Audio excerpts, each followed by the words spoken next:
டிப்ரெஷனில் ஒரு vlog. நம்ம டிப்ரெஷனா இருந்தாலே நம்ம நண்பர்கள் கூட இருந்தா தான் டிப்ரெஷன் குறையும். ஆனா இன்னைக்கு எல்லாம் ஒக்கட்டான்ஸும் வேலைக்கு போயிட்டானுங்க. நண்பன் வாடா வாடா வாடா ஒரு நாள் கூப்பிட்டே இருந்தான். கிளம்பிட்டா அப்படின்னு சொல்லிட்டு தர்மபுரி போயிட்டு வரோம். நீங்க டிப்ரெஷனா இருந்தா என்ன பண்ணீங்கன்னு கமெண்ட்ல சொல்லுங்க. அப்பதான் அரிசி மூக்குல இருந்து கொட்டணும். அந்த அளவுக்கு சாப்பிட போறோம் இன்னைக்கு. தர்மபுரி வந்துட்டோம். போன் பண்ணா சுவிட்ச் ஆஃப்னு வருது. அவனை கேட்னாடா நீதானே வான்னு சொன்ன. ஒரு குட் நியூஸ் நம்ம பார்க்க வந்த பொகட்டான்னு சொல்ல முடியாது. வந்த வழக்கான தான் பார்க்க வந்துக்கிறோம். வந்த வேலையை ஆரம்பிச்சிட்டோம். இன்னைக்கு ஒரு புட்டி கொடுத்து வச்சவன் இங்கே ரயில்வே ட்ராக் இருக்குது. ஒரு பிரச்சனையுமே இல்ல. ஏதோ ஒரு ஆத்திர அவசரம்னா இங்கேயே கூட சூசைட் பண்ணிக்கலாம். டேய் நான் எதுக்குடா சாவுறீங்க? யாரு தெரியல. ஜிடிஏ தெரியுமா?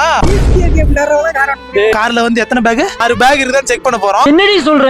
ஃபேமிலி வெளிய உட்கார்ந்துக்கறாங்க. டேய் வாடா தூக்குறோம். ஃபேமிலி தூக்கணுமா? வரிசை நீங்க சொல்றா. தப்பா முன்ன இறங்கடா. யாவ உயிரை படி வைக்கிற பத்தி முடியாதுடா.